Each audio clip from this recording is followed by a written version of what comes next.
ഇത് നെതർലാൻഡ്സ്, ഇത് ബെൽജിയം. അപ്പൊ ഞാനിപ്പോ 2 രാജ്യത്തിലാണ് ഞാനിപ്പോ കാല് വെച്ച് നിൽക്കുന്നത്. കണ്ടോ, നോക്കൂ. ബെൽജിയം, നെതർലാൻഡ്സ്, ബെൽജിയം, 2 രാജ്യത്തിൽ കൂടെ കാല് വെച്ച് നിൽക്കുകയാണ്. കേട്ടോ,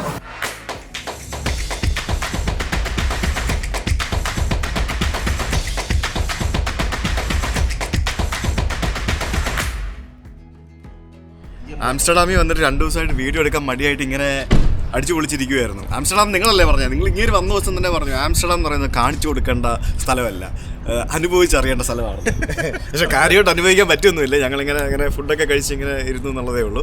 നമ്മളിന്ന് പോകാൻ പോകുന്നത് ബെൽജിയം ബോർഡറിലുള്ളൊരു സ്ഥലം. അതായത് ആംസ്റ്റർഡാമിൻ്റെ ഉള്ളിൽ ബെൽജിയവും ബെൽജിയത്തിൻ്റെ ഉള്ളിൽ ആംസ്റ്റർഡാമും അങ്ങനെ അങ്ങനെ അങ്ങനെ കുറച്ച് കോംപ്ലിക്കേറ്റഡ് ആയിട്ടുള്ള സ്ഥലം. നല്ല രസമുള്ള സ്ഥലമാണ്. പോയിട്ടുണ്ടോ? പോയിട്ടില്ല. രസം ആക്കാൻ വേണ്ടിയാണ്. അപ്പോൾ ഞാനും മാത്യുവും കൂടെ പോവാണ്. ബാർലി നസാവ്, അങ്ങനെയാണ് പ്രൊണൗൺസിയേഷൻ. ഞാൻ നോക്കിയിട്ട് പറയാം എങ്ങനെയാണെന്നുള്ളത്. ബാർലി നസാവ് എന്നാണ് ആ സ്ഥലത്തിൻ്റെ പേര്. അത് ഇവിടെ നിന്ന് 2 മണിക്കൂർ യാത്രയുണ്ട്, 140 കിലോമീറ്റർ ഉണ്ട്. അപ്പോൾ നമുക്ക് അവിടെ പോകാം, അവിടുത്തെ കാഴ്ചകൾ കാണാം. ഓരോ ദിവസവും ഓരോ കാലാവസ്ഥയാണ്. ആംസ്റ്റർഡാമിൽ ഇങ്ങനെ ഇനി അങ്ങോട്ട് എന്താണെന്നറിയില്ല, വെയിൽ വരും, തണുപ്പ് വരും, ഇന്ന് മഴയൊക്കെ ആയിരുന്നു. അപ്പോൾ അങ്ങനെ അങ്ങനെ അങ്ങനെ അങ്ങനെ അങ്ങനെ അങ്ങനെ ഓക്കെ. അപ്പോൾ പോലെ ഓക്കെ.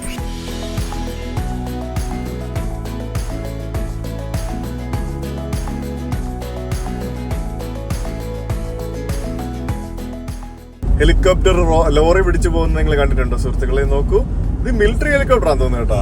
അത് പട്ടാളത്തിന്റെ ആണെന്നാണ് തോന്നുന്നത്. കണ്ടില്ലേ, ഇവിടെ ഒരു ട്രക്ക് കണ്ടില്ലേ? ഈ ട്രക്കിന് സൈഡ് വ്യൂ, അതായത് റിയർ വ്യൂ മിറർ ഇല്ലാത്ത, നിങ്ങൾ ശ്രദ്ധിച്ചോ? നോക്കി, അതിന് റിയർ വ്യൂ മിറർ ഇല്ല, പക്ഷെ അതിന്റെ മുകളിൽ ക്യാമറയുണ്ട്. കണ്ടോ, ആ കാണുന്നത് ക്യാമറയാണ്. ആ ക്യാമറ വെച്ചിട്ടാണ് ഇതിന്റെ റിയർ വ്യൂ മിററും ബാക്കിയുള്ള സംഭവങ്ങളും പ്രവർത്തിക്കുന്നത്. അത് അകത്തായിരിക്കും, അകത്ത് ഡ്രൈവറിന്റെ സൈഡിൽ തന്നെയാണ് ആ മിറർ ഇരിക്കുന്നത്. കണ്ടോ, ഇപ്പൊ പുതിയതായിട്ട് ഇറങ്ങുന്ന ട്രക്കുകൾക്കൊക്കെ ഇങ്ങനെയുള്ള മിററുകളാണ് എന്നാണ് എനിക്ക് മനസ്സിലാക്കാൻ സാധിച്ചത്. ഒരു അപ്പൂപ്പരിരുന്ന് നൈസായിട്ട് ഓടിക്കുന്നുണ്ടോ? അടിപൊളി, എന്ത് ലുക്കല്ലേ DF. നിങ്ങൾ പറഞ്ഞപ്പോഴാണ് ശ്രദ്ധിച്ചേ? നീ ഒരു സ്കാനി ഇറക്കിയിട്ടുണ്ടോന്ന് എനിക്ക് അറിയത്തില്ല.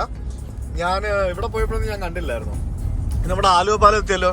നമ്മൾ ചൈനയിൽ പോയ സമയത്ത് അവിടുത്തെ കുറെ കിട്ടില് ഇലക്ട്രിക് വണ്ടികളൊക്കെ കാണിച്ചു തന്നപ്പോഴത്തേക്കിനും ഞാൻ ഇതേപോലെ മിറർലെസ് ആയിട്ടുള്ള ഡിസൈനിലുള്ള കാറുകളൊക്കെ കാണിച്ചു തന്നായിരുന്നു. അപ്പൊ അതേപോലെ ട്രക്കുകളൊക്കെ അടിപൊളി മിറർലെസ് ആയി. മിറർലെസ് അല്ല, അതന്നെ സൈഡ് മിറർ ഇല്ലാത്ത ട്രക്കുകൾ കണ്ടില്ലേ? ഇതും അതേപോലെ തന്നെ സൈഡ് മിറർ ഇല്ലാത്ത ട്രക്കാണ്. മേളിൽ ക്യാമറ മാത്രമേ ഉള്ളൂ. ഈ മിറർ അടിച്ച് പൊട്ടുന്നുള്ള ഇത് ബെൻസിന്റെ ട്രക്കാണ്. ബെൻസിനുണ്ട്. അപ്പൊ പുതിയ വണ്ടിക്കെല്ലാം ഉണ്ടാവും, സ്കാനിങ് ഉണ്ടാവും. അതായത് ഈ മിറർ അടിച്ച് പൊട്ടും എന്നുള്ള ചിന്ത വേണ്ട. മിറർ പൊട്ടിയാൽ റീപ്ലേസ് ചെയ്യണ്ട. പിന്നെ പറഞ്ഞ പോലെ ഒത്തിരി ഗുണങ്ങളല്ലേ. അത്രയും സ്പേസും കൂടെ അവിടെ ലൈക്ക് കിട്ടിയെടുത്തോണ്ട് പോകാൻ പറ്റും. കുറെ അഡ്വാൻറ്റേജസ് ഉണ്ട്. അങ്ങനെ ഞങ്ങള് ഒരു 150 കിലോമീറ്റർ ദൂരം നിസ്സാര സമയം കൊണ്ട് യാത്ര ചെയ്ത് നമ്മളിപ്പോൾ ബെൽജിയൻ ബോർഡറിലുള്ള ഒരു സ്ഥലത്തേക്ക് എത്തിക്കൊണ്ടിരിക്കുകയാണ്. ഏതാനും നിമിഷങ്ങൾക്കൂടെ കഴിഞ്ഞാൽ നമ്മൾ ആ ഒരു എക്സ്ക്ലേവുകളുള്ള ഒരു ഭാഗത്തേക്ക് എത്തുന്നതായിരിക്കും. ഇത്ര നേരം നല്ല വെയിലും മറ്റൊക്കെ ആയിരുന്നു. ഇവിടെ എത്താറായപ്പോഴത്തേക്കിനും വീണ്ടും ഇങ്ങനെ മൂടി ഇങ്ങനെ വന്നിരിക്കുകയാണ്. അപ്പുറത്തും ഇപ്പുറത്തൊക്കെ നല്ല മനോഹരമായിട്ടുള്ള പാടങ്ങളൊക്കെ ഇങ്ങനെ കാണാം. കേറിയാ നമ്മള് ബെൽജിയത്തിൽ കയറി. മഴ പെയ്തു കേട്ടോ അതിനിടയ്ക്ക്. ബെൽജിയത്തിൽ കയറിയപ്പം നമ്മളിപ്പോ ബെൽജിയത്തിൽ കയറി. നമ്മള് ഇപ്പൊ നെതർലാൻഡിൽ കയറും. അത് കഴിഞ്ഞ് കുറച്ചപ്പുറത്ത് വീണ്ടും ബെൽജിയത്തിൽ കയറും.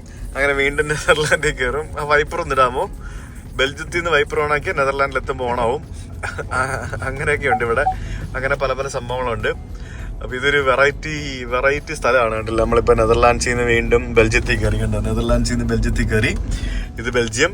അങ്ങനെ ഇവിടെ കുറെ സംഭവങ്ങളുണ്ട്, വെറൈറ്റി കാര്യങ്ങളുണ്ട്. ഞാൻ കാണിച്ചു തരാം. നമ്മളെ ഇവിടെ വന്ന് ഇവിടെ ഒരു സ്ഥലത്ത് വണ്ടി പാർക്ക് ചെയ്തു. എവിടെയാ പാർക്ക് ചെയ്തേക്കുന്നത്?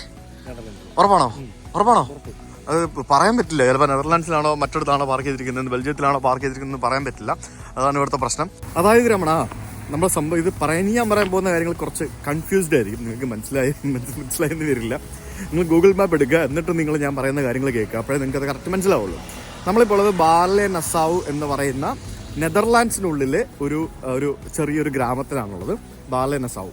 ഈ ബാർലെ നസാവ് എന്ന് പറഞ്ഞ ഗ്രാമത്തിനുള്ളിൽ ബെൽജിയം എന്ന് പറയുന്ന സ്ഥലത്തിൻ്റെ, ബെൽജിയം എന്ന് പറഞ്ഞ രാജ്യത്തിൻ്റെ ഇവിടെ തൊട്ടടുത്തുള്ള ഗ്രാമമായിട്ടുള്ള ബാർലെ ഹെർത്തോ എന്ന് പറയുന്ന ആ ഗ്രാമത്തിന്റെ കുറച്ച് ഭാഗങ്ങൾ ഈ ഗ്രാമത്തിനകത്തുണ്ട്. മനസ്സിലായോ? ഇല്ലല്ലേ? യെസ്, ക്ലിയർ ആക്കി തരാം. അതായത് ഇതിപ്പോൾ ഉള്ളത് നെതർലാൻഡ്സ് ബെൽജിയം ബോർഡറിലുള്ള ഒരു സ്ഥലത്താണ് നമ്മളിപ്പോൾ ഉള്ളത്. അപ്പോൾ ഈ നെതർലാൻഡ്സ് ബെൽജിയം ബോർഡറിലുള്ള ഈ സ്ഥലത്ത് നമ്മുടെ നെതർലാൻഡ്സിനുള്ളിലെ ബാർലെ നസാവ് എന്ന് പറയുന്ന ഈ ഒരു ഗ്രാമത്തിനുള്ളിൽ ബെൽജിയം ഗ്രാമമായിട്ടുള്ള ബാർലെ ഹെർത്തോവിൻ്റെ കുറച്ച് സ്ഥലങ്ങൾ, എക്സ്ക്ലേവുകൾ ഇവിടെയുണ്ട്, ഇതിനകത്തുണ്ട്. അതായത് ഈ ഗ്രാമത്തിനുള്ളിൽ ഏകദേശം 20-ലധികം വരുന്ന ബെൽജിയൻ എക്സ്ക്ലേവുകൾ ഈ ഗ്രാമത്തിനുള്ളിലുണ്ട് എന്നുള്ളതാണ് ഇതിൻ്റെ പ്രത്യേകത. സിമ്പിളായിട്ട് പറഞ്ഞാൽ മനസ്സിലാക്കി തരാം. നമ്മുടെ ഇന്ത്യക്കുള്ളിൽ പാകിസ്ഥാനുണ്ട്, ഈ പാകിസ്ഥാൻ്റെ ഉള്ളിൽ ഇന്ത്യ ഉണ്ട് എന്ന് പറഞ്ഞാൽ എങ്ങനെ ഉണ്ടാവും? മനസ്സിലായോ? അതുപോലെയാണ് ഇവിടുത്തെ സംഭവം. അതായത് ഇവിടെ നമ്മൾ നെതർലാൻഡ്സിനുള്ളിൽ ബെൽജിയം ഉണ്ട്, ആ ബെൽജിയത്തിനുള്ള നെതർലാൻഡ്സിൻ്റെ എക്സ്ക്ലേവിനുള്ളിൽ അല്ല എനിക്ക് തന്നെ മൊത്തത്തിൽ ഇപ്പം ഞാനിപ്പം നടന്നു പോകുന്ന ഈ ഫുട്പാത്ത് എന്ന് പറയുന്നത്, അല്ലെങ്കിൽ ഈ റോഡെന്ന് പറയുന്നത് നെതർലാൻഡ്സ് ആണ്. ഈ ബിൽഡിംഗ് ഇരിക്കുന്നത് ബെൽജിയത്തിലാണ്. ഞാൻ കാണിച്ചു തരാം, കാരണം ഇത് ഇവിടുത്തെ ഒരു മെയിൻ എന്താ പറയുക, ടൂറിസ്റ്റുകളൊക്കെ ആകർഷിക്കുന്ന ഒരു സ്ഥലമാണ്. അപ്പോൾ അത് കറക്റ്റായിട്ട് മാർക്ക് ചെയ്ത് വെച്ചിരിക്കുന്ന കുറേ സ്ഥലങ്ങളും സംഭവങ്ങളൊക്കെ ഇവിടെ ഉണ്ട്. അങ്ങനെ 2 രാജ്യങ്ങളുടെ നിയമങ്ങൾ ബാധകമാകുന്ന 2 രാജ്യങ്ങൾ ഉൾക്കൊള്ളുന്ന ആ ഒരു സ്ഥലത്തിലെ ഒരു ഗ്രാമത്തിലാണ് ഞാനിപ്പോൾ എത്തിയിരിക്കുന്നത്. അവിടെ കുറേ ഇൻട്രസ്റ്റിംഗ് സംഭവങ്ങളൊക്കെ ഉണ്ട്, ഞാൻ കാണിച്ചു തരാം. അപ്പോൾ ഇത് ബെൽജിയൻ ഗ്രാമവും ഇത് നെതർലൻഡ്സുമാണ്. അങ്ങനെയാണ് ഇവിടുത്തെ പരിപാടികൾ. ഇവിടെ നമുക്കൊരു ക്ലിനിക്ക് കാണാൻ സാധിക്കും, കണ്ടോ? ഇത് എനിക്കൊന്ന് ഡെന്റൽ ക്ലിനിക്ക് എന്തോ ആണ്.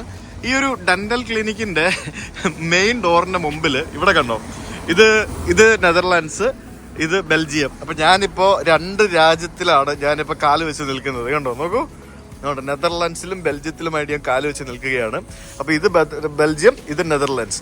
അപ്പോൾ ഈ കാണുന്ന ഡോറെന്ന് പറയുന്നത് സത്യം പറഞ്ഞാൽ ഈ 2 രാജ്യങ്ങൾക്ക് നടുവിലാണ്ടിരിക്കുന്നത്. അതായത് ഈ കെട്ടിടത്തിൻ്റെ ഇപ്പുറത്തെ ഭാഗം ബെൽജിയത്തിലും ഇപ്പുറത്തെ ഭാഗം എന്ന് പറയുന്നത് നെതർലാൻഡ്സിലുമാണ്. അങ്ങനെയാണ് ഇവിടുത്തെ പരിപാടികൾ എന്ന് പറയുന്നത്. ശരിക്കും ഒരു ക്രോസ് കൺട്രി സംഭവങ്ങൾ എന്നൊക്കെ വേണമെങ്കിൽ പറയാം. ഞാൻ ഈ 2 രാജ്യങ്ങൾ തമ്മിൽ ചാടികളെ കേട്ടെ, അത് നെതർലാൻഡ്സ്, ബെൽജിയം, നെതർലാൻഡ്സ്, ബെൽജിയം, 2 രാജ്യത്തുകൂടെ കാലിച്ച് നിൽക്കുകയാണ് കേട്ടോ. ഇതല്ലേ നമുക്ക് ഇവരവിടെ പറ്റും, ഇതിവിടെ പറ്റുള്ളൂ. അതാണ് ഇതിൻ്റെ പ്രത്യേകത പറയുന്നത്. ഇവിടെ അതിർത്തികൾ എന്ന് പറയുന്നത് ഇങ്ങനെ ആളുകൾ ഇങ്ങനെ മാർക്ക് ചെയ്ത് വെച്ചിരിക്കുകയാണ്. ഇനി വേറെ സംഭവം ഞാൻ പറയാം. ഈ 2 രാജ്യത്തിന് 2 നിയമങ്ങളാണ്. അപ്പോൾ ഇവര് കൂടുതലും ഈ ബെൽജിയത്തിന്റെ നിയമം കുറച്ച് സിമ്പിളാണ് നെതർലാൻഡ്സിന്റെ നിയമങ്ങൾ വെച്ച് നോക്കുമ്പോഴത്തേക്കും, പ്രത്യേകിച്ച് ഈ ബിൽഡിങ്സ് ഒക്കെ മോഡിഫൈ ചെയ്യുന്നതിനും റെനോവേറ്റ് ചെയ്യുന്നതിനൊക്കെ ആയിട്ട്. അപ്പോൾ ഇവരെന്ത് ചെയ്യും, ഇവര് നൈസായിട്ട് ഈ ബിൽഡിങ്ങിന്റെ മെയിൻ ഡോർ എടുത്തിട്ട് പുതിയ ഒരെണ്ണം പണിത് ബെൽജിയത്തിന്റെ അവിടെ കൊണ്ടുവയ്ക്കും. അപ്പോൾ എന്ത് ചെയ്യും, ബെൽജിയം രാജ്യത്തായി ആ ബിൽഡിങ് മെയിൻ ഡോർ വെച്ചിട്ടാണ് ബിൽഡിംഗ് വരുന്നത്. ഈ ബിൽഡിങ്ങിൽ ചിലപ്പം മെയിൻ ഡോർ ഇരിക്കുന്നത് ബെൽജിയത്തിലായിരിക്കും, ഇതിൻ്റെ കിച്ചൺ ഇരിക്കുന്നത് നെതർലാൻഡ്സിലായിരിക്കും. ഇവിടെ ഇവർ പറയുന്നത്, ഒരു ബെഡ്റൂമിലെ ബെഡിൽ കിടന്നുറങ്ങുന്ന ഭാര്യയും ഭർത്താവും ചിലപ്പോൾ ആ ബെഡിൻ്റെ പകുതിക്ക് ഭർത്താവ് കിടക്കുന്ന ഭാഗം നെതർലാൻഡ്സിലും ഭാര്യ കിടക്കുന്ന ഭാഗം ബെൽജിയത്തിലും ആയിരിക്കും എന്നാണ് പറയുന്നത്. അപ്പോൾ ഇവിടെ ക്രൈമൊക്കെ നടന്നിട്ടുണ്ട്, അപ്പം ക്രൈമൊക്കെ നടക്കാറുണ്ടല്ലോ. അപ്പോൾ ഒരു വീട്ടിൽ ഒരു ക്രൈം നടന്നു. ആ വീട്ടിൻ്റെ കിച്ചണിലാണ് ക്രൈം നടന്നത്. അത് ബെൽജിയത്തിലായിരുന്നു ആ കിച്ചൺ. പക്ഷേ ആ വീട്ടിലേക്ക് പ്രവേശിക്കണമെന്നുണ്ടെങ്കിൽ അതിൻ്റെ മെയിൻ എൻട്രൻസ് നെതർലാൻഡ്സിലായിരുന്നു. അപ്പോൾ നെതർലാൻഡ്സ് പോലീസാണ് ആ ഒരു ക്രൈം അന്വേഷിച്ചത് എന്നൊക്കെ പറയുന്നുണ്ടായിരുന്നു. അപ്പോൾ അങ്ങനെ കുറേ ഇൻട്രസ്റ്റിംഗ് സംഭവങ്ങൾ കാണാം. പിന്നെ ഇവിടുത്തെ വീട് നമ്പർ നോക്കി നമ്മൾ മനസ്സിലാക്കണം ഇത് ഏത് രാജ്യത്തെ വീട്ട് നമ്പരാണ്, ഏത് രാജ്യത്താണ് ഈ വീട് എന്നൊക്കെ നമുക്കിവിടെ വീടിൻ്റെ നമ്പർ നോക്കി മനസ്സിലാക്കണം എന്നാണ് ഇവിടുത്തെ റൂൾസും കാര്യങ്ങളൊക്കെ. നമ്മളിപ്പോൾ ഉള്ള ഈ ഒരു സ്ഥലം ശരിക്കും ആ പള്ളി ഇരിക്കുന്നത് നമ്മുടെ ബെൽജിയം അല്ലേ? ഇതേതാ, നെതർലാൻഡ് ആണോ? ഇതമ്മോ, അങ്ങനെ വളരെ ഇൻട്രസ്റ്റിംഗ് ആയിട്ടുള്ള ആ ഒരു ഗ്രാമത്തിലാണ് നമ്മളിപ്പോൾ എത്തിയിരിക്കുന്നത്. അപ്പോൾ നമ്മളിങ്ങനെ നടന്ന് പോകുമ്പോഴത്തേക്കിന്, അതായത് ഇവിടെ ഒരാൾ ഇറങ്ങിയിട്ട് ചന്ത പോയിട്ട് പച്ചക്കറി വാങ്ങിച്ചിട്ട് വരണമെന്നുണ്ടെങ്കിൽ പുള്ളി ചിലപ്പോൾ 10 തവണ ഈ രാജ്യങ്ങൾ അങ്ങോട്ടും ഇങ്ങോട്ടൊക്കെ ക്രോസ് ചെയ്തെന്നൊക്കെ ഇരിക്കും. അതാണ് ഇവിടുത്തെ ഒരു പ്രത്യേകത എന്ന് പറയുന്നത്. കാരണം ഈ സ്ഥലങ്ങളിങ്ങനെ മാറി ഇരിക്കുകയല്ലേ. ഇത് ഒരു കെട്ടിടമാണോ രാജ്യത്തിൻ്റെ അതിർത്തി, അത് ഈ ഒരു വഴിയാണോ രാജ്യത്തിൻ്റെ അതിർത്തി എന്നൊന്നും പറയാൻ പറ്റില്ല. അങ്ങനെ പല സംഭവങ്ങളും ഉണ്ട്. പിന്നെ ഇവിടുത്തെ മെയിൻ്റനൻസും കാര്യങ്ങളൊക്കെ, അതായത് ഇപ്പോൾ റോഡ് പണിയുന്നത് ബെൽജിയം ആണെന്നുണ്ടെങ്കിൽ അത് മെയിൻറ്റെയിൻ ചെയ്യുന്നത് നെതർലാൻഡ്സ് ആണ്. പിന്നെ വാട്ടർ ഡിപ്പാർട്ട്മെൻറ്റ്, അങ്ങനെ പല ഡിപ്പാർട്ട്മെൻറ്റുകളുടെ സംയോജന പ്രവർത്തനങ്ങൾ കാരണമാണ് സത്യം പറഞ്ഞാൽ ഇങ്ങനെയുള്ള ഈ കോംപ്ലിക്കേറ്റഡ് ആയിട്ടുള്ള സ്ഥലത്ത് ആളുകൾക്ക് സുഖമായിട്ട് ജീവിക്കാൻ സാധിക്കുന്നത്. ഇപ്പം ഞാൻ ആലോചിക്കുകയായിരുന്നു, നമ്മുടെ നാട്ടിലൊക്കെ 2 ഗവൺമെൻറ് ഡിപ്പാർട്ട്മെൻറ്റുകൾ തമ്മിൽ പോലും ഏകോപനം ഇല്ലാത്ത പല സാഹചര്യങ്ങളുണ്ട്. ഇപ്പോൾ ഇവിടെ 2 രാജ്യങ്ങൾ തമ്മിൽ ആളുകളുടെ ക്ഷേമത്തിന് വേണ്ടി എത്ര പ്രോപ്പറായിട്ട് ഏകോപനത്തോടെയാണ് ഇവിടെ കാര്യങ്ങൾ മുന്നോട്ട് പോകുന്നത് നോക്കിയേ, ഇല്ലേ? ഇവിടുത്തെ ജനങ്ങളെല്ലാം കൂടെ നമ്മുടെ ഇസ്രായേൽ നെതന്യാഹുവിനെ വിളിച്ച് അവരുടെ ആൾക്കാരെയൊക്കെ വിളിച്ച് ഇവിടെ വന്ന് ഞങ്ങളൊക്കെ എങ്ങനെയാണ് ജീവിക്കുന്നത് കാണുമെന്നൊക്കെ പറഞ്ഞുകൊണ്ട് ആ സമയത്ത് കുറച്ച് എന്താ പറയുക കാര്യങ്ങളൊക്കെ നടത്തിയിരുന്നു. ഇവിടെ 2 രാജ്യത്തെ ആളുകളൊക്കെ എങ്ങനെയാണ് ജീവിക്കുന്നത്, നിങ്ങൾ ഇവിടെ വന്ന് കാണൂ, നമുക്ക് അതിർത്തികളില്ല, അങ്ങനെയാണ് മറിച്ചാണെന്നൊക്കെ പറഞ്ഞുകൊണ്ട് ആ രീതിയിലൊക്കെ ഉള്ള കുറേ സംഭവങ്ങളൊക്കെ കണ്ടായിരുന്നു. ഇവിടെ നമുക്ക് ഒരു എന്താ പറയുക ടൂറിസ്റ്റ് ഇൻഫർമേഷൻ സെൻ്റർ ഉണ്ട്. അപ്പോൾ ഇവിടെ നമുക്ക് 2 രാജ്യങ്ങളുടെ ഫ്ലാഗുകൾ ഇങ്ങനെ അപ്പുറത്തും ഇപ്പുറത്തും മാറ്റി വെച്ചിരിക്കുന്നത് കാണാൻ സാധിക്കും, നെതർലൻഡ്സിൻ്റെയും ബെൽജിയത്തിൻ്റെ ഒക്കെ ഫ്ലാഗുകൾ. അപ്പോൾ നമ്മളിപ്പോൾ നിൽക്കുന്നത് വീണ്ടും നെതർലൻഡ്സിലും, ആ കാണുന്നത് ബെൽജിയവും, ആ കാണുന്ന പള്ളിയൊക്കെ അത് ബെൽജിയമാണ്. അപ്പോൾ ഇവിടെ ഇങ്ങനെ പല മാർക്കുകളും സംഭവങ്ങളൊക്കെ ഉണ്ട്. അപ്പോൾ ഞാൻ ഇതിനകത്തൊന്ന് കയറിയിട്ട് വരാം, എന്നിട്ട് ഞാൻ പറയും ഇത് എങ്ങനെയാണ് ഇങ്ങനെ സംഭവങ്ങളൊക്കെ ഉണ്ടായതെന്നുള്ളത്. പ്രൊവിൻസിന്റെ ഫ്ലാഗ് ആയിരിക്കും അല്ലേ? രണ്ട് രാജ്യത്തും കൂടി ഇരിക്കാൻ വേണ്ടിയുള്ള കസേരയൊക്കെ ഇവിടെ ഇട്ടിട്ടുണ്ട്. നോക്കി ഇവിടെ തുരുമ്പിച്ചൊരു സാധനം ഇരിക്കുന്നത് കണ്ടോ? ഇത് കണ്ടോ? ഇതിങ്ങനെ കറങ്ങി കഴിയുമ്പോഴത്തേക്കിന് ഇവനിങ്ങനെ ഓരോന്ന് പറഞ്ഞോണ്ടിരിക്കും.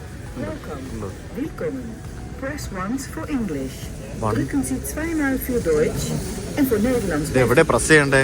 എന്തുവാടേ ഇത്? പണ്ട് ഈ നെതർലാൻഡ്സിന്റെ ഭാഗമായിരുന്നു ബെൽജിയം എന്ന് പറയുന്ന രാജ്യം. അത് നെതർലാൻഡ്സിൽ നിന്നും സ്വാതന്ത്ര്യം നേടി ബെൽജിയം വേറൊരു രാജ്യമായിട്ട് മാറി. ഇവിടെ പലതരത്തിലുള്ള ബോർഡർ ഡിസ്പ്യൂട്ടുകൾ നടന്നിട്ടുണ്ടായിരുന്നു. പ്രോപ്പറായിട്ടല്ല ഈ രാജ്യത്തിന്റെ അതിർത്തികൾ നിർണയിച്ച് വിഭജിച്ചത്.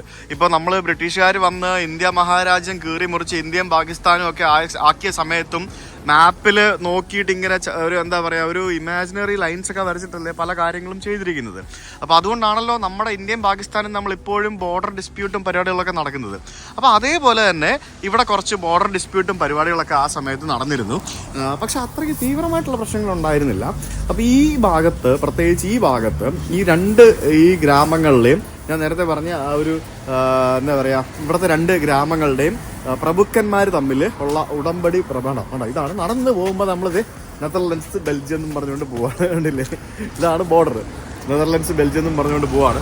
അപ്പോൾ ഈ രണ്ട് നാട്ടിലെ ഈ പ്രഭുക്കന്മാർ തമ്മിലുള്ള ആ ഒരു പരസ്പര ഉടമ്പടിയുടെ പ്രകാരമാണ് സത്യം പറഞ്ഞാൽ ഇവിടെ ഇത്തരത്തിൽ ഇങ്ങനെ ഒരു എക്സ്ക്ലേവ് എൻക്ലേവ് പരിപാടികളൊക്കെ വന്നത്.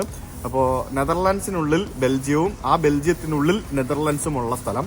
നമ്മുടെ യു എയിൽ ഹത്ത എന്നൊക്കെ പറയുന്ന ഭാഗത്ത് നമുക്ക് ഇതേപോലെ തന്നെ യു എക്കുള്ളിൽ ഒമാനും, ഒമാനുള്ളിൽ യു എ, അങ്ങനത്തെ സംഭവങ്ങളൊക്കെ കാണാൻ സാധിക്കും. അപ്പോൾ ഇവിടെ ഈ കാണുന്ന ഈ ഒരു ടേബിളിൽ നിങ്ങൾക്ക് ഇപ്പോൾ വേണമെങ്കിൽ മാത്യു നെതർലൻഡ്സിലിരിക്കുന്നോ? മാത്യു നെതർലൻഡ്സിലിരിക്കാം, ഞാൻ ബെൽജിയത്തിലിരിക്കാം. എന്നിട്ട് നമുക്ക് അങ്ങോട്ടും ഇങ്ങോട്ടും നോക്കിയിരുന്ന് നമുക്ക് ചായ കുടിക്കാം, കാപ്പി കുടിക്കാം, അങ്ങനെയുള്ള പരിപാടികളൊക്കെ നമുക്ക് ഇവിടെ സാധിക്കും. അതാണ് ഇതിന്റെ പ്രത്യേകത. ആ ടേബിൾ ഇട്ടിരിക്കുന്നത് കണ്ടില്ലേ? നടുക്ക്, രണ്ട് രാജ്യങ്ങളുടെ നടുക്കായിട്ടാണ് ആ ടേബിൾ ഇട്ടിരിക്കുന്നത്. നോക്കൂ. അപ്പൊ ഇങ്ങനെയുള്ള പല മാർക്കിങ്ങുകളും പല സംഭവങ്ങളും നമുക്ക് ഇവിടെ കാണാൻ സാധിക്കും. അപ്പൊ ഈ കാണുന്നതാണ് കണ്ടോ രാജ്യങ്ങളുടെ അതിർത്തി എന്ന് പറയുന്നത്. നോക്കി, രണ്ട് രാജ്യങ്ങളുടെ അതിർത്തിയാണ്. അപ്പൊ ശരിക്കും പറഞ്ഞാൽ അതായത് അവിടുത്തെ നിയമമല്ല ഇവിടുത്തെ നിയമം എന്ന് മനസ്സിലാക്കണം. ഇപ്പോൾ ഈ ഒരു കോഫി ഷോപ്പ് അല്ലെങ്കിൽ ഒരു ബിയർ പാർലർ, നിങ്ങൾ 18 വയസ്സിൽ തികയാത്ത ഒരാളാണ്, നിങ്ങൾക്ക് നെതർലൻഡ്സ്, അതായത് ഈ കാണുന്ന കടയിൽ പോയി കഴിഞ്ഞാൽ നിങ്ങൾക്ക് ബിയർ കിട്ടൂല.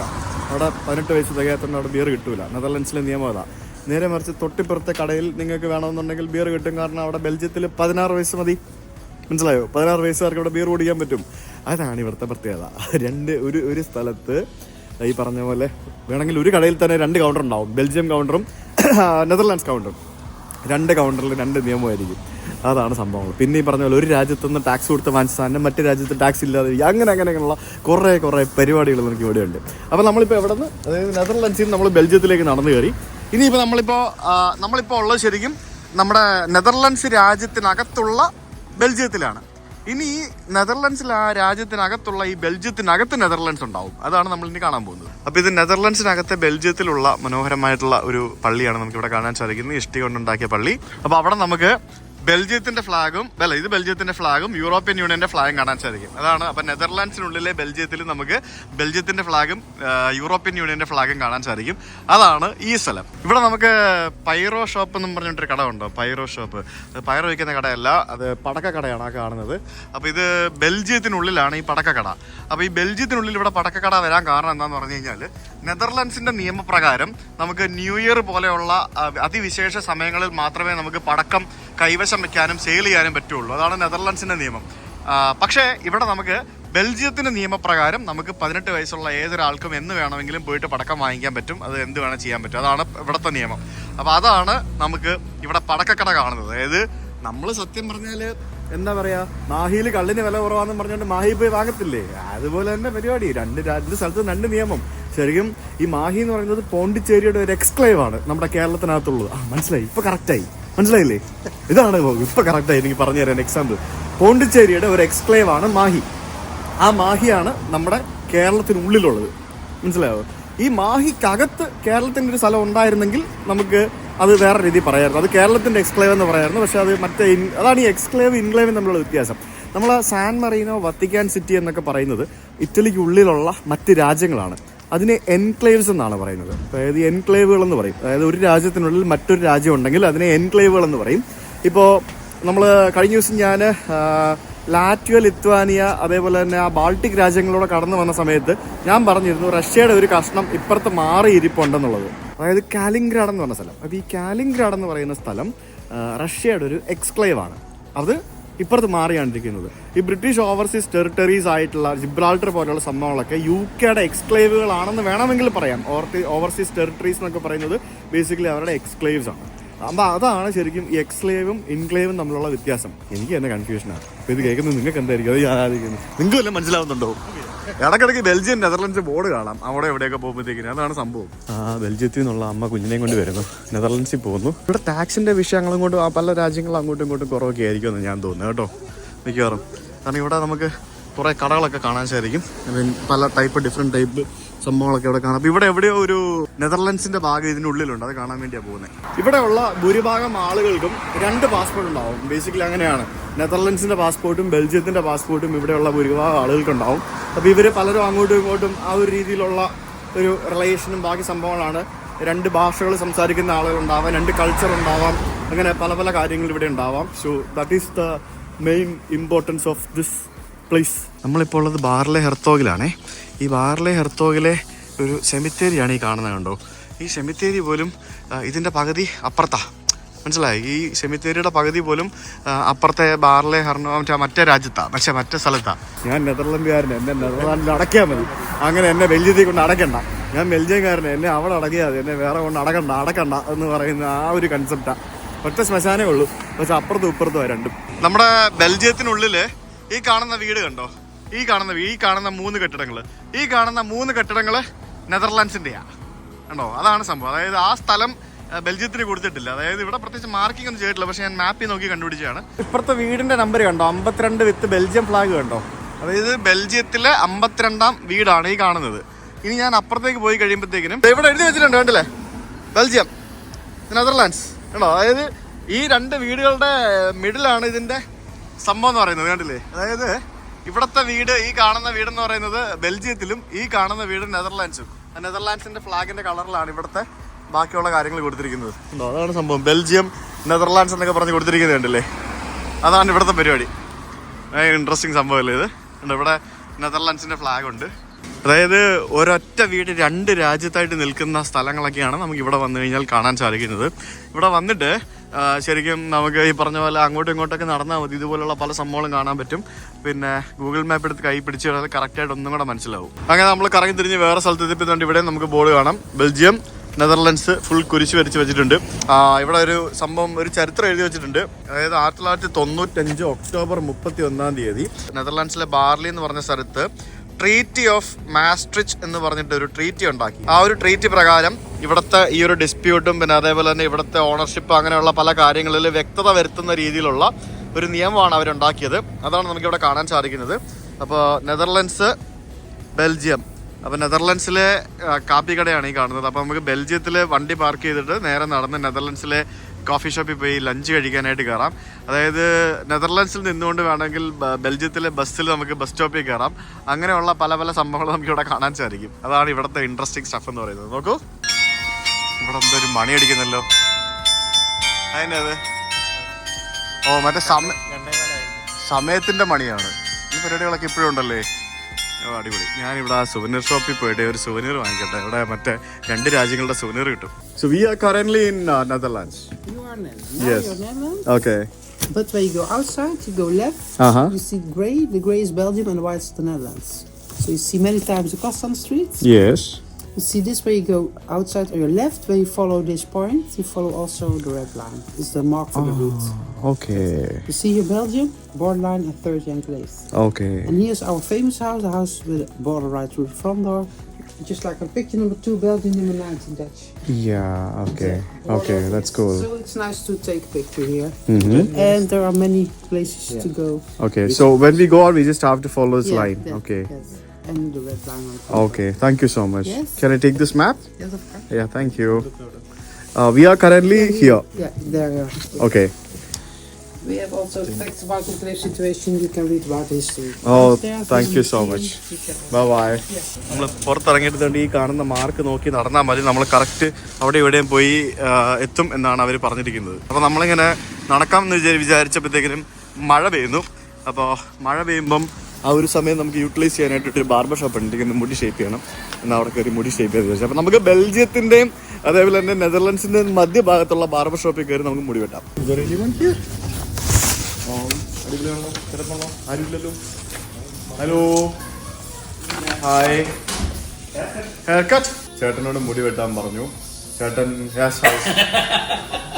മുടി വെട്ടാൻ പഴയ മാൾട്ടയിലെ മുടി വെട്ടിയ ചേട്ടൻ വെട്ടി തന്ന ഫോട്ടോ ഉണ്ടായിരുന്നു, ഞാൻ കാണിച്ചു കൊടുക്കുന്നുണ്ട്. അതേപോലെ വെട്ടിക്കോളാൻ പറഞ്ഞു. ഹോളണ്ട്. പുള്ളി ഹോളണ്ടുകാരനാണ്. പുള്ളിയുടെ കട ഇരിക്കുന്നത് ബെൽജിയത്തിലാണ്. ഓക്കെ, വീടിരിക്കുന്നത് ഹോളണ്ടിലാണ്, കട ഇരിക്കുന്നത് ബെൽജിയത്തിലാണ്. പുള്ളി ഇറാഖിൽ നിന്നുള്ള ഒരു ചേട്ടനായിരുന്നു. പുള്ളി എനിക്ക് ഭാഷ അറിയാത്തതുകൊണ്ടും ഞാൻ പറഞ്ഞ പുള്ളിക്ക് മനസ്സിലാവാത്തതുകൊണ്ടും പുള്ളി പറഞ്ഞ എനിക്ക് മനസ്സിലാവാത്തതുകൊണ്ടും ഞാനൊരു ചിത്രം കാണിച്ചു കൊടുത്ത് അതുപോലെ വെട്ടാൻ പറഞ്ഞപ്പോൾ പുള്ളി ഇതുപോലെ ആക്കി തന്ന കേസ്. ഇച്ചിരി നീളം കുറഞ്ഞു പോയി അല്ലേ? സാരമില്ല, നമ്മുടെ പാരൻസിനൊക്കെ ഇഷ്ടപ്പെടും ഇങ്ങനെ നീളം കുറഞ്ഞു കഴിഞ്ഞാൽ. സാരമില്ല. അപ്പോൾ ഇപ്പോൾ പോസ്റ്റലൊക്കെ എഴുതി വെച്ചിട്ടുണ്ട്, യു ആർ ഇൻ ബാർലെ നെസാവ് എന്നും പറഞ്ഞുകൊണ്ട്. ഇപ്പുറത്ത് ഇത് തന്നെയല്ലേ, യു ആർ ഇൻ ബാർലെ നെസാവ്. ഇത് മറ്റേ ഫ്ലാഗ് അല്ലേ? മൊത്തത്തില് വേറെ രസം, വേറെ രീതിയാണ് കേസ്. ഇവിടെ ഉണ്ട് ഒരു വീട്, ഇവിടെ കണ്ടോ? ഇതൊരു പുതിയ ബിൽഡിംഗ് ആണേ. അപ്പം ഒരു മിടുക്കന്മാരാണേ. അത് നോക്കിയേ, അതായത് നെതർലാൻഡ്സിലും ഡോറ് വെച്ചിട്ടുണ്ട്, ബെൽജിയത്തിലും ഡോറ് വെച്ചിട്ടുണ്ട്, രണ്ടിടത്തും ഡോറ് വെച്ചിട്ടുണ്ട് കണ്ടോ. അതായത് ഈ ബിൽഡിംഗ് മിക്കവാറും ഇങ്ങനെ പണിയാനായിട്ട് പെർമിഷൻ കിട്ടിയത് ബെൽജിയത്തിൽ ഡോറ് വെച്ചോണ്ടായിരിക്കും. നമ്മൾ അകത്തുനിന്ന് ഒരു പട്ടിക്കുട്ടി നമ്മളെ ഇങ്ങനെ ഒളിഞ്ഞു നോക്കുന്നുണ്ട്, ആരുടെ എന്താ വളർന്നും പറഞ്ഞുകൊണ്ട്. അപ്പോൾ അതാണ് ഇവിടുത്തെ സംഭവം കണ്ടില്ലേ. അതായത് ഇവിടെ ബെൽജിയത്തിൽ കൂടെ അകത്ത് കയറണം, ബെൽജിയത്തിൽ കൂടെ കയറാം, നെതർലാൻഡ്സിൽ കൂടെ കയറണമെങ്കിൽ നെതർലാൻഡ്സിൽ കൂടെ കാണാം. എനിക്ക് ഏത് രാജ്യത്തൂടെ പോകണം, ഏത് രാജ്യത്തൂടെ ഇറങ്ങണമെന്ന് ഞാൻ തീരുമാനിക്കും. അതാണ്, ഏത് രാജ്യത്തൂടെ പോകണം, ഏത് രാജ്യത്തൂടെ ഇറങ്ങണം എന്നുള്ളത് ഞാൻ തീരുമാനിക്കും. അതാണ് ഈ വീട്ടുകാരൻ്റെ ഗുണം. രണ്ട് രാജ്യത്തും അവൻ ഡോറ് വെച്ചിട്ടുണ്ട്. അതാണ്. അപ്പോൾ അവൻ ബെൽജിയക്കാരനുമാണ്, മറ്റേ നാട്ടുകാരനുമാണ്. ഇതാണ് 7. അതായത് ഇവിടെ കണ്ടില്ലേ, ഇവിടെ നമുക്ക് 7A എന്നും പറഞ്ഞുകൊണ്ട് നെതർലാൻഡ്സിന്റെ ഫ്ലാഗ് വെച്ച് നമ്പർ കാണാം, 77A. ഇപ്പുറത്ത് നമുക്ക് 2 എന്നും പറഞ്ഞുകൊണ്ട് ഇവരുടെ നമ്പരും കാണാം. അതായത് അപ്പോൾ രണ്ട് രാജ്യത്ത് വീട്ടുകാരെ അടക്കേണ്ടി വരും അല്ലേ? രണ്ട് രാജ്യത്ത് വീട്ടുകാരെ, രണ്ട് രാജ്യത്തെ വലിയ ഓഫീസിൽ പോയിട്ട് രണ്ട് രാജ്യത്തും കരം അടക്കണം. സ്ഥലക്കരം, മറ്റേ കരം, മർച്ചക്കരം എല്ലാം അടക്കണ്ടേ? ശരിക്കും അതും എക്സ്പെൻസീവ് ആവില്ലേ രണ്ട് രാജ്യത്തെന്ന് പറയുന്നത്? അതെന്തെങ്കിലുമൊക്കെ യൂണിഫൈഡ് സിസ്റ്റം ഉണ്ടാക്കിയിട്ടുണ്ടാവും അവർ. ഇല്ലെങ്കിൽ രണ്ട് രാജ്യത്ത് പാസ്പോർട്ട് കിട്ടും, അത് കാര്യം ശരിയാണ്. പക്ഷെ എന്നാലും ഇതൊക്കെ പരിപാടികളല്ലേ. നമ്മൾ 1944 ഒരു മോണുമെന്റ് കാണാൻ സാധിക്കും. ഞാൻ പറഞ്ഞില്ല, എല്ലാം ഇഷ്ടിക വെച്ചുണ്ടാക്കിയ ബിൽഡിംഗ് ആണോ, കംപ്ലീറ്റ് ഇഷ്ടിക ബിൽഡിംഗ്. ഇവിടെ ഇങ്ങനെ കുറെ ചരിത്രങ്ങളുണ്ട് കേട്ടോ. അവിടെ ഇവിടെയൊക്കെ ഓരോ ആളുകളുടെ സംഭവങ്ങളൊക്കെ എഴുതി വെച്ചിട്ടുണ്ട് കേട്ടോ. അതുപോലെ നമ്മുടെ ആൻ ഫ്രാങ്ക് ഇല്ലേ, ആൻ ഫ്രാങ്കിന്റെ വീട് നമ്മുടെ ആംസ്റ്റർഡാമിലാണ്. അപ്പോൾ അവിടെ പോകണമെങ്കിൽ നേരത്തെ കൂട്ടി ബുക്ക് ചെയ്യണം. അത് നടന്നില്ല, അത് നോക്കിയിട്ട് കിട്ടുന്നുണ്ടായിരുന്നില്ല. അപ്പോൾ ഞങ്ങളിപ്പോൾ അത് പിന്നെ എപ്പോഴെങ്കിലും വരുമ്പോൾ പോകാം എന്ന് വിചാരിച്ചു. അപ്പോൾ നമുക്കിവിടെ നമുക്കൊരു വീട് കാണാൻ പറ്റും. ഈ വീടിന് എന്തെങ്കിലും പ്രത്യേകത ഉണ്ടെന്ന് വെച്ച് കഴിഞ്ഞാൽ, നമുക്ക് ഈ വീട് ആക്ച്വലി ഇരിക്കുന്നത് ബെൽജിയത്തിലാണ്. അപ്പോൾ നമുക്ക് രണ്ട് ഫ്ലാഗ് ഇവിടെ കാണാം, യൂറോപ്യൻ യൂണിയൻ്റെയും ബെൽജിയത്തിൻ്റെയും ഫ്ലാഗ് ഇവിടെ കാണാം. പിന്നെ ആ പള്ളി, അത് ഇത് ഏതാണെന്ന് വെച്ച് കഴിഞ്ഞാൽ മൊത്തത്തിൽ കൺഫ്യൂഷനാണ്. അതാണ് പ്രശ്നം. ഇത് സാധനം നോക്കിപ്പോയാൽ മതി. ഇവിടെ ആക്ച്വലി ഇവിടെ വന്നു കഴിഞ്ഞാൽ നടന്നിങ്ങനെ കാണാവുന്നേ ഉള്ളൂ കേട്ടോ. ഇപ്പോൾ ഇവരൊക്കെ എന്നെ പോലെ നടന്ന് കാണാൻ വന്ന ആൾക്കാരാണ്. ഇവിടുത്തെ ഈ ഒരു പഴയ ചിത്രമൊക്കെ വെച്ചിരിക്കുന്നുണ്ടല്ലോ, അതായത് കണ്ടോ, പഴയ ഇവിടുത്തെ ടൗണിൻ്റെ ചിത്രമാണ്. ആ ഒരു പഴയ ചിത്രം, ആ കാണുന്ന ആ ഒരു കുരിശ് കണ്ടോ, മറ്റേ പള്ളിയുടെ ആ കാണുന്ന കുരിശാണ് ഈ കാണുന്നത്. ഇപ്പോഴും അതേപോലെ ഇരിക്കുന്നുണ്ടോ, ആ സ്ഥലമൊക്കെ ഇപ്പോഴും അതേപോലെ ഇരിക്കുകയാണ്. ഇവിടെ അതേപോലെ തന്നെ നമുക്ക് ബെൽജിയത്തിൻ്റെ വണ്ടിയും കാണാൻ പറ്റും, അതേപോലെ തന്നെ നെതർലാൻഡിൻ്റെ വണ്ടിയും കാണാൻ പറ്റും. ഏത് രാജ്യത്താണോ വില കുറവോ അവിടെ പോയിട്ട് നമുക്ക് വണ്ടി രജിസ്റ്റർ ചെയ്യാം. അതാണ് ഇവരുടെ ഒരു ഗുണം. പള്ളിയിൽ മണി അടിക്കുന്നു, മൊത്തം മണിയാണ്. ഈ ഒരു ചെറിയ ഗ്രാമത്തിലുണ്ടല്ലോ, ആകെ 7000 ആളുകൾ താമസമുള്ളൂ. വലിയ തിരക്കും ബഹളവും ഒച്ചയും ബഹളവും ഒന്നുമില്ല. ഇവിടെ നമുക്കൊരു സൂപ്പർ മാർക്കറ്റ് കാണാം. ഇത് ഏതിൻ്റെ സൂപ്പർ മാർക്കറ്റ്? അത് ഏതാ? Dutch super market. അതെപ്പോൾ ഇവിടെ നമ്മൾ ഏത് രാജ്യത്ത് ഇപ്പോൾ ഉള്ളത്? നെതർലാൻഡ്സിലാണല്ലേ. ഓക്കെ, ഇത് ബാർലെ ഹത്താവ്, മറ്റേ ബാർലെ ഹൊർത്താവ്, ബാർലെ നെസാവ് എന്ന് പറയുന്ന ആ സ്ഥലത്ത് ഈ പള്ളിയും പള്ളിയുടെ റിലേറ്റഡ് ആയിട്ടുള്ള കുറച്ച് കെട്ടിടങ്ങളൊക്കെയാണ് നമുക്ക് ഇവിടെ കാണാൻ സാധിക്കുന്നത്. അപ്പോൾ ഇത് പണ്ട് കാലത്ത് ഇവിടുത്തെ ഒരു എന്താ പറയുക, ഇവിടുത്തെ കുട്ടികൾക്ക് വേണ്ടി നിർമ്മിച്ച ഒരു വിദ്യാലയം പോലത്തെ എന്തോ ഒരു പരിപാടിയാണെന്നാണ് ഇവിടെ എഴുതി വെച്ചിരിക്കുന്നത്. ഇവിടെ ആൾക്കാരെല്ലാം ഈ പറഞ്ഞ പോലെ സൈക്കിളിലാണ് കൂടുതലും നടക്കുന്നത്. ആ ഒരു എത്ര പീസാണെന്നേക്ക് ആ സ്ഥലം, മനസ്സിലായില്ലേ? ഇതിൽ ബഹളോ കാര്യങ്ങളൊന്നും ഇല്ല, കാക്കയൊക്കെ ഇങ്ങനെ പറഞ്ഞ് നടക്കുന്നു, ഒരു പ്രശ്നമില്ല, സിമ്പിൾ സമാധാനം. ഇതാണ്, അതായത് നടന്നു പോകുമ്പോൾ നമ്മൾ എപ്പോഴാണ് നെതർലാൻഡ്സിലേക്ക് കാലെടുത്ത് വയ്ക്കുന്നതെന്ന് പറയാൻ പറ്റത്തില്ല. Belgium Netherlands, Belgium Netherlands, Belgium Netherlands എന്ന് പറഞ്ഞുകൊണ്ട് ഇങ്ങനെ ചാടിച്ചാടി കളിക്കാൻ കേസ്. ഇവിടെ മൊത്തം ഇത് തന്നെയാണ് പരിപാടി. എനിക്ക് പൊന്നു രക്ഷയില്ലേട്ടാ. ഇത് ഇവിടുത്തെ ഒരു ഫേമസ് വീടാണ്. ആളുകളൊക്കെ ഫോട്ടോ എടുക്കുന്ന വാതിലേക്കുള്ള ഒരു വീടാണ്. എല്ലാ വീടിൻ്റെ ഫ്രണ്ടിൽ ഓരോ സംഭവങ്ങളൊക്കെ എഴുതി വെച്ചിട്ടുണ്ട്. അതായത് പണ്ട് മുതലേ ഉള്ള ഓരോ ചരിത്രങ്ങളും ബാക്കിയുള്ള സംഭവങ്ങളൊക്കെയാണ് എഴുതി വെച്ചിരിക്കുന്നത്. ആ വീടിൻ്റെ മുമ്പിലത്തെ ആ ഒരു ഇത് കണ്ടില്ലേ, ആ ഒരു പിടിയും സംഭവങ്ങളൊക്കെ കണ്ടില്ലേ, ആ ഒരു ട്രഡീഷണൽ ഡിസൈൻ. പിന്നെ ജനലൊക്കെ നോക്ക്, അടിപൊളിയേ. നമ്മളിപ്പോൾ നടക്കുന്നത് ബെൽജിയത്തിൻ്റെ നെതർലൻഡ്സിൻ്റെ നടുക്കൂടെയുള്ള ആളുകൾക്ക് നടക്കാൻ വേണ്ടിയുള്ള ഒരു ഇടനാഴിയിലാണ്. അതായത് ഞാൻ പറഞ്ഞില്ലേ, ചില സമയത്ത് ഇപ്പോൾ ഈ വീടിൻ്റെ ഫ്രണ്ട് ബെൽജിയത്തിലും ബാക്ക് സൈഡ് നെതർലാൻഡ്സിലൊക്കെ ആയിരിക്കും. അങ്ങനെ 2-3 സ്ഥലങ്ങൾ അങ്ങോട്ടും ഇങ്ങോട്ടുമൊക്കെ മാറിയായിരിക്കും ഇരിക്കുന്നത്. അങ്ങനത്തെ ഭയങ്കര യുണീക്ക് ആയിട്ടുള്ളൊരു സ്ഥലമാട്ടോ ഇത്. അങ്ങനെ നമ്മൾ വണ്ടി ഇട്ട സ്ഥലത്തേക്ക് എത്തി. നമ്മൾ ആക്ച്വലി വണ്ടി ഇട്ടിരിക്കുന്ന ബെൽജിയത്തിലായിരുന്നു. ശ്രദ്ധിച്ചാ, ഇത് പാർക്കിംഗ് ലോട്ടാ. ഈ പാർക്കിംഗ് ലോട്ടിൻ്റെ പകുതി നെതർലാൻഡ്സിലാണ്, പകുതി ബെൽജിയത്തിലാണ്. ഇങ്ങനെ ചരിഞ്ഞാ പോകുന്നത് കണ്ടോ. അതിൻ്റെ പകുതി നെതർലാൻഡ്സിലും പകുതി ബെൽജിയത്തിലൊക്കെ ആയിട്ടാണ്.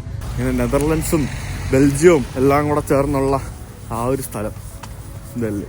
ശരിക്കും ലോകമെല്ലാം ഇങ്ങനെ അതിർത്തികളില്ലാതെ നമുക്ക് ഫ്രീഡം ഓഫ് മൂവ്മെൻറ്റ് തരുന്ന രീതിയിൽ മാറട്ടെ എന്ന് നമുക്ക് ആഗ്രഹിക്കാം. അതല്ലേ രസം. അതിർത്തികൾ എന്തിനാണ്? മനുഷ്യൻ വരച്ച അതിർത്തികളല്ലേ സത്യം പറഞ്ഞാൽ. ആ മനുഷ്യൻ ഇവിടെയാണോ വണ്ടി ഇട്ടത്? അപ്പുറത്ത്. ഓക്കെ, അപ്പോൾ ഇതിലേ പോവാം. ആ മനുഷ്യൻ വരച്ച അതിർത്തികൾ എന്തിനാണ്? അതിൻ്റെ ആവശ്യമുണ്ടോ? ഇല്ലല്ലോ. ഇവിടെ എന്തൊക്കെ എഴുതി വെച്ചേക്കുന്നത്? എന്തൊക്കെയോ എഴുതി വെച്ചിട്ടുണ്ട്. ഓ ഗൈസ്, ഇവിടെ ഇന്ത്യ ഉണ്ട്. അതായത് ഡയറക്ഷൻ എഴുതി വെച്ചേക്കുന്നത്. അത് ബംഗ്ലാദേശും ഇന്ത്യ അത് കണ്ടല്ലേ. അതായത് ഉണ്ടാ ദഹാഗ്രാം അങ്കർപൊട്ട, ബംഗ്ലാദേശ് ഇന്ത്യ 7352 കിലോമീറ്റർ. അതായത് സംഭവം എന്താന്ന് പറഞ്ഞാലേ, ഞാൻ ഇവിടെ വന്നപ്പോഴാണ് നമ്മുടെ നാട്ടിലെ ഒരു കാര്യത്തെപ്പറ്റി മനസ്സിലാക്കിയത്. അതായത് ദഹാഗ്രാം അങ്കാർപൊട്ട എന്ന് പറയുന്ന ഒരു ബംഗ്ലാദേശി എൻക്ലേവ് നമ്മളുടെ ഇന്ത്യക്കകത്തുണ്ട്. അതെനിക്കറിയില്ലായിരുന്നു. നമ്മുടെ വെസ്റ്റ് ബംഗാളിലെ സിലിഗുരി ഡിസ്ട്രിക്റ്റിലാണ് ആ ഒരു സംഭവം ഉള്ളത്. ഞാനിപ്പോൾ അതിനെപ്പറ്റി ഞാനിത് ഇവിടെ ഈ ബോർഡുകൾ കണ്ടപ്പം ഞാൻ ആലോചിക്കുകയായിരുന്നു എന്താ സംഭവം എന്നുള്ളത്. അതായത് ഇവിടെ ഈ ലോകത്ത് ഇതുപോലെയുള്ള മറ്റ് രാജ്യങ്ങളിലുള്ള വേറെ രാജ്യത്തിന്റെ എൻക്ലേവ്സിലേക്കുള്ള ദൂരമാണ് ഇവിടെ ബേസിക്കലി ഇവിടെ ഇങ്ങനെ എഴുതി വെച്ചിരിക്കുന്നത്. അതിനകത്ത് ബെൽജി, ഡ്യൂസ്ലാൻഡ്, പിന്നെ നമ്മുടെ ഒമാൻ UAE എൻക്ലേവ്, പിന്നെ ഇറ്റലി, സ്വിറ്റ്സർലാൻഡ് എൻക്ലേവ്, പിന്നെ ഫ്രാൻസിനകത്തുള്ള സ്പെയിൻ്റെ എൻക്ലേവ്, അങ്ങനെ പല സ്ഥലത്തേക്കുള്ള എൻക്ലേവുകളാണ് ഇവിടെ ഇങ്ങനെ മാർക്ക് ചെയ്തിരിക്കുന്നത്. അപ്പോൾ നമ്മൾ ഈ ബംഗ്ലാദേശ് വിഭജനം, അതായത് പാകിസ്ഥാനിൽ നിന്നും ബംഗ്ലാദേശ് പുതിയൊരു രാജ്യം ഉണ്ടാക്കുന്ന ആ ഒരു സമയത്ത്, അതായത് പാകിസ്ഥാന്റെ ഭാഗമായിരുന്നല്ലോ. അപ്പോൾ ഈ ദഹാഗ്രാം അങ്കാർപൊട്ട എന്ന് പറയുന്ന വില്ലേജിലെ ആളുകൾ ഇവിടുത്തെ സംഭവങ്ങൾ, അവർക്ക് കുറച്ച് പേർക്ക് പാകിസ്ഥാനോടെ പോകണമെന്നും കുറച്ച് പേർക്ക് ബംഗ്ലാദേശിനോടെ പോകണമെന്നും അങ്ങനെ കുറച്ച് ഇഷ്യൂസ് ഒക്കെ ഉണ്ടായിരുന്നു. അപ്പോൾ അങ്ങനെ ബേസിക്കലി അവസാനം ഇന്ത്യ ആണല്ലോ ബേസിക്കലി ബംഗ്ലാദേശ് എന്ന് പറഞ്ഞൊരു രാജ്യം ഉണ്ടാക്കി കൊടുത്തത് പാകിസ്ഥാനിൽ നിന്നും എടുത്ത് മാറ്റിയിട്ട്. അപ്പോൾ ആ സമയത്ത് ഇവർ തമ്മിൽ ഉണ്ടാക്കിയ ഒരു ട്രീറ്റിയുടെ ഭാഗമായിട്ട് ഇവർക്കൊരു ഈ ഒരു വില്ലേജിന് ഒരു സ്പെഷ്യൽ സ്റ്റാറ്റസ് കൊടുക്കുകയും അത് ഇന്ത്യക്കുള്ളിൽ ഒരു എൻക്ലേവ് ആയിട്ട് മാറുകയുമാണ് ബേസിക്കലി ചെയ്തത്. ഇതിന്റെ കൂടുതൽ ചരിത്രം നിങ്ങൾക്ക് ഈ പേര് ഗൂഗിളിൽ ടൈപ്പ് ചെയ്ത് നോക്കിക്കഴിഞ്ഞാൽ യു ക്യാൻ ഗെറ്റ്. അപ്പോൾ അങ്ങനെ ആ ഒരു കോൺക്ലേവിൽ, അതിനകത്ത് ഈ ഒരു കോൺക്ലേവ് ഇങ്ങനെ നിലനിർത്തുന്നതിന് പകരമായിട്ട് ബംഗ്ലാദേശ് ഇന്ത്യക്ക് വേറൊരു വില്ലേജ് കൈമാറുകയൊക്കെ ചെയ്തു. അപ്പോൾ ഇതിനെപ്പറ്റിയുള്ള സ്ഥലങ്ങൾ കൂടുതൽ വിവരങ്ങൾ ഇന്റർനെറ്റിൽ അവൈലബിൾ ആണ്. എനിക്ക് ഇതിനെപ്പറ്റി അറിയത്തില്ലായിരുന്നു. ഇവിടെ വന്നിട്ട് കണ്ടപ്പോഴാണ് ഞാൻ ഇതിനെപ്പറ്റി പഠിച്ചത്. അപ്പോൾ ഏകദേശം 17,000-ഓളം വരുന്ന ബംഗ്ലാദേശികൾ ഈ പറഞ്ഞ കോൺക്ലേവിനകത്ത് ഇന്ത്യയിൽ താമസിക്കുന്നുണ്ട്. തീസ്താൻ നദിയുടെ ഏതോ തീരത്തൊക്കെയാണ് ആ ഒരു കോൺക്ലേവ് ഇരിക്കുന്നത് എന്നാണ് എനിക്കറിയാൻ സാധിച്ചത്. അത് ഭയങ്കര ഇൻഫർമേഷൻ ആയിരുന്നു. അത് എന്തൊക്കെ കാര്യങ്ങൾ നമ്മൾ പഠിക്കുന്നത് നിങ്ങൾക്ക് അറിയാമായിരുന്നോ? ഇങ്ങനെ ഒരു സ്ഥലമുള്ളായിരുന്നു നിങ്ങൾക്ക് അറിയാമായിരുന്നോ? നിങ്ങൾ എത്ര നാളെ ഇവിടെ നെതർലാൻഡ്സിൽ വന്നിട്ട്? 6 വർഷമായിട്ട് നെതർലാൻഡ്സിൽ ജീവിക്കുന്ന ആളാണ്. പുള്ളിക്ക് ഇങ്ങനെ ഒരു സ്ഥലം ഇവിടെ ഉണ്ടെന്ന് അറിയില്ലായിരുന്നു. എന്തായാലും ഞാൻ വന്നതുകൊണ്ട് നിങ്ങൾക്ക് ഇത് കാണാൻ പറ്റിയില്ലേ? ഇല്ലേ? അതാണ് പല സ്ഥലങ്ങളും കാണാൻ പറ്റിയില്ലേ? അതാണ് പല സ്ഥലങ്ങളും കാണാൻ പറ്റിയ കേസ്. അങ്ങനെ നമ്മൾ ആംസ്റ്റർഡാമിലേക്ക് തിരിച്ചു പോവുകയാണ്. നമ്മൾ ബെൽജിയത്തിൽ നിന്ന് നെതർലാൻഡ്സിൽ കയറി, നെതർലാൻഡ്സിൽ നിന്നും ബെൽജിയത്തിൽ വന്ന് എങ്ങനെയൊക്കെയോ കറങ്ങി തിരിഞ്ഞ് വീണ്ടും നമ്മളിപ്പോൾ നെതർലാൻഡ്സിൽ കയറി, വീണ്ടും ബെൽജിയത്തിൽ കയറി. ഈ കാണുന്ന വട്ടമൊക്കെ കണ്ടോ, ഇതൊക്കെ ഓരോ സ്ഥലങ്ങളാണ്. ഇതൊരു രാജ്യമാണ്, ആ രാജ്യത്തിന്റെ ഭാഗമാണ് ആ കാണുന്നതൊക്കെ. അപ്പോൾ അങ്ങനെ വളരെ വ്യത്യസ്തമായിട്ടുള്ള ആ ഒരു സ്ഥലം നമ്മൾ കണ്ടിരിക്കുകയാണ് സുഹൃത്തുക്കളെ. ഇവിടെ കണ്ടില്ലേ, ഇതിനകത്ത് റൗണ്ട് അബൌട്ടിന്റെ അവിടെ ഒരു ചെറിയ കുഞ്ഞു സ്ഥലമുണ്ട്, ബെൽജിയം നെതർലാൻഡ്സ് എന്നും പറഞ്ഞിട്ടുണ്ട്. ആ കാണുന്ന കൃഷിസ്ഥലം, ഇടയ്ക്കിടയ്ക്ക് ഓരോ കൃഷിസ്ഥലത്തിനിടയ്ക്കൊക്കെ കുഞ്ഞു സ്ഥലങ്ങളൊക്കെ ഇങ്ങനെ നമുക്ക് ബെൽജിയത്തിന്റെ എന്നൊക്കെ പറഞ്ഞുകൊണ്ട് കാണാം. എന്തായാലും ഭയങ്കര യുണീക്കായിരുന്നു. നമ്മളങ്ങനെ വരാൻ നേരം ഭയങ്കര ട്രാഫിക് ബ്ലോക്ക് ആയിരുന്നു. നമ്മൾ ആംസ്റ്റർഡാമിൽ തിരിച്ചെത്തി. ശരവണ ഭവനിൽ മസാല ദോശ കഴിക്കാൻ വേണ്ടി പോവാണ്. അപ്പോൾ വണ്ടി അടുത്ത് പാർക്ക് ചെയ്തിട്ട് കുറച്ച് നടക്കണം. കാരണം ഇവിടെ അങ്ങനെ വണ്ടിയിൽ യാത്ര ചെയ്യുന്നവർ കുറവല്ലേ. ഇവിടെ എല്ലാവരും ട്രാമും സൈക്കിളും അങ്ങനത്തെ പരിപാടികളൊക്കെ ആണല്ലോ. തണുപ്പാണ്, ഭയങ്കര തണുപ്പാണ്. ശരവണ ഭവനിൽ വന്നിട്ട് ഉഴുന്നുവട, അതായത് സാമ്പാർ വടയും ദഹി വടയും. ഞാൻ ദോശ വന്നപ്പോഴത്തേക്കിനും വിശന്ന് പൊളിഞ്ഞിരുന്നതുകൊണ്ട് അത് വീഡിയോ എടുക്കാൻ മറന്നുപോയി ഗൈസ്. അതുകൊണ്ട് രണ്ടുപേരും നോക്കി 2 സെറ്റ്, അതായത് 2 ഉഴുന്നുവട, മറ്റേ ഇത് ആ സംഭവം തീർത്തു, മസാല ദോശയും തീർത്തു. പുള്ളിയാണ് ചീസ് മസാല ദോശയാണ് കഴിച്ചത്. എന്നിട്ട് ഇപ്പം പറയാ ഇനി നമ്മുടെ കടയിൽ പോയിട്ട് എന്തെങ്കിലും കഴിക്കാതെ. പുള്ളിക്ക് റെസ്റ്റോറൻ്റ് ഉണ്ടല്ലോ, നീ അവിടെ പോയി എന്തെങ്കിലും കഴിക്കാതെ. അത് നല്ല ഫുഡ് കിട്ടി കഴിഞ്ഞാൽ എല്ലാം കഴിക്കില്ലേ. നമ്മളൊക്കെ ഭയങ്കര ഫുഡി അല്ലേ അല്ലേ അല്ലേ? പിന്നെ അല്ല വെച്ചു. ഈ മസാല ദോശ കഴിച്ചാൽ കിട്ടുന്ന സുഖം വേറെ എന്ത് കഴിച്ചാലും കിട്ടൂല. ഒരു ഫീലാണ്. മസാല ദോശ, ഫിൽട്ടർ കോഫി എല്ലാം കൂടെ ചേർത്ത് ഒരു വട 2 വട കഴിച്ചു. 2 വട, ഒരു വടയല്ല. അങ്ങനെ നേരെ ഇരുട്ടാറായി. സമയം 6 മണി കഴിഞ്ഞ് 6:15 നമ്മളിപ്പോൾ ഈ ആംസ്റ്റർഡാമിൻ്റെ തെരുവോരങ്ങളിലൂടെ നമ്മൾ തിരിച്ചു പോവുകയാണ്. ഇവിടെ നമുക്ക് ഈ കാണുന്നതൊക്കെ വീടും പിന്നെ നമ്മുടെ കനാലുകളും, ആംസ്റ്റർഡാമിൻ്റെ ജീവനാഡിയായ കനാലുകളാണ് നമുക്കിവിടെ കാണാൻ സാധിക്കുന്നത്. ആ കനാലിൽ കൂടെ ഒക്കെ ബോട്ട് പോകുന്ന കണ്ടില്ലേ? ഇവിടെ സൈക്കിളൊക്കെ കണ്ടില്ലേ? സൈക്കിളൊന്നും ഓവർടേക്ക് ചെയ്യാൻ പറ്റുന്നില്ല. സൈക്കിളുകാർ നമ്മളെ ഓവർടേക്ക് ചെയ്തു പോകും. അതാണ് ഇവിടത്തേക്ക് അവസ്ഥ. കാരണം ഇവിടുത്തെ റോഡുകളിൽ ഏറ്റവും കൂടുതൽ പ്രയോറിറ്റി എന്ന് പറയുന്നത് സൈക്കിളാണ്. അല്ലെങ്കിൽ പിന്നെ അവരെ ഒതുക്കി തന്ന് സൈഡ് തന്ന് പോകണം, എന്നാലേ നമുക്ക് അവരെ ഓവർടേക്ക് ചെയ്ത് പോകാൻ പറ്റുള്ളൂ.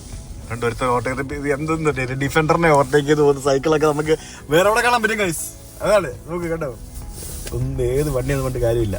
നിയമമാണ്. Back to hotel. Shamjith bhai ഉണ്ടായിരുന്നത് രാവിലെ. ഷംജിത് ഭായ് ലണ്ടനിലേക്ക് തിരിച്ചു പോയി. കാരണം ഞാൻ ലണ്ടൻ എത്തുമ്പോഴത്തേക്കിന് സ്വാഗതം ചെയ്യാൻ അവിടെ ഉണ്ടാവണമെന്ന് ഷംജിത് ഭായിക്ക് ഭയങ്കര നിർബന്ധം. അപ്പോൾ ഷംജിത് ഭായ് ഇന്നലെ തിരിച്ചു പോയി. ഇല്ലാന്നുണ്ടെങ്കിൽ ഞങ്ങൾ ഒരുമിച്ച് ട്രെയിനിൽ പോകാൻ എഴുതിയിരിക്കുകയായിരുന്നു. So he went today. അപ്പോൾ ഫുഡെല്ലാം കഴിച്ച് തിരിച്ചു വന്നു. അപ്പോൾ എന്താ പറയുക, I am super excited guys. നാളെ നമുക്ക് പോവാം. നമ്മുടെ KL-UK യാത്ര വളരെ സക്സസ്ഫുൾ ആയിട്ട് ഇവിടെ വരെ എത്തി. പഠിക്കാൻ നിൽക്കുകയാണ്. ഇനി അങ്ങോട്ട് ട്രെയിനിൽ കയറി അവിടെ എത്തിയാൽ മതി UK-ലേക്ക്. I am so happy. Bro, നമ്മുടെ KL-UK യാത്രയിലെ ലാസ്റ്റ് ഡിന്നറായത്. അങ്ങനല്ല, ലണ്ടൻ എത്തുന്നതിന് മുമ്പുള്ള ലാസ്റ്റ് ഡിന്നറാണ്. അത് നമ്മളിവിടെ മാത്യുവിന്റെ റെസ്റ്റോറന്റിൽ ഓഫ് കോഴ്സ് ഇടിയപ്പവും. ഇത് 2-3 ദിവസമായില്ല ഇത് തന്നെ കഴിക്കുന്നത്. ഇടിയപ്പം മാങ്ങ കറിയും, ഇടിയപ്പം മറ്റേ പ്രോൺസ് മാംഗോ കറിയും, പിന്നെ നമ്മുടെ ചിക്കനാണത്. ബീഫ് പറഞ്ഞില്ല, ഇത് ബീഫാ പറഞ്ഞേക്കുന്നത്. അപ്പൊ ഇതാണ് നമ്മുടെ ഇന്നത്തെ പരിപാടി എന്ന് പറയുന്നത്. അപ്പൊ എന്തായാലും നമ്മൾ നാളെ ലണ്ടൻ പോവാ. ഇന്നിപ്പോ നേരത്തെ പോയി കിടന്ന് ഉറങ്ങണം. ഫുഡൊക്കെ കഴിച്ചിട്ട് രാവിലെ എണീക്കണം. 7 മണിക്ക് ഇവിടെ നിന്ന് ട്രെയിനിൽ കയറണം. അത് 3 മണിക്കൂർ 3.5 മണിക്കൂർ യാത്രയുണ്ട് ബ്രസൽസിലേക്ക്. അവിടെ നിന്ന് നമ്മൾ ലണ്ടൻ ട്രെയിൻ. ബ്രസൽസ് ബെൽജിയം ആണ്. ബെൽജിയത്തിൽ നിന്ന് ഇമിഗ്രേഷൻ എല്ലാം കഴിഞ്ഞിട്ടായിരിക്കും നമ്മൾ ലണ്ടനിലേക്ക് പോകുന്നത്. അപ്പോൾ നമ്മളങ്ങനെ ഫൈനലി KL-UK ലണ്ടനിലെത്താൻ പോവാണ്. അതിൻ്റെ സന്തോഷത്തിലാണ്, എക്സൈറ്റ്മെന്റിലാണ്. ബാക്കി നാളെ കാണാം അല്ലേ? ഡച്ച് ലാംഗ്വേജിൽ എന്തായാലും ബ്രോ സന്തോഷമുണ്ട്. ലൈക്ക് കഴിഞ്ഞ ഒരു മാസം 1.5 മാസമായിട്ട് ഞാൻ അടുപ്പിച്ച് നിർത്താതെ ഓടുമായിരുന്നു. ഇവിടെ വന്നൊരു 3 ദിവസം നിങ്ങളുമായിട്ട് റിലാക്സ് ചെയ്ത് ഇവിടേക്ക് കറങ്ങി എൻജോയ് ചെയ്യാൻ പറ്റി. എന്റെ സന്തോഷം, ഭയങ്കര സന്തോഷമുണ്ട്. ഇതും കാണാം നമുക്ക്. കാണാം. അപ്പൊ നമുക്ക് നാളെ കാണാം. ബൈ.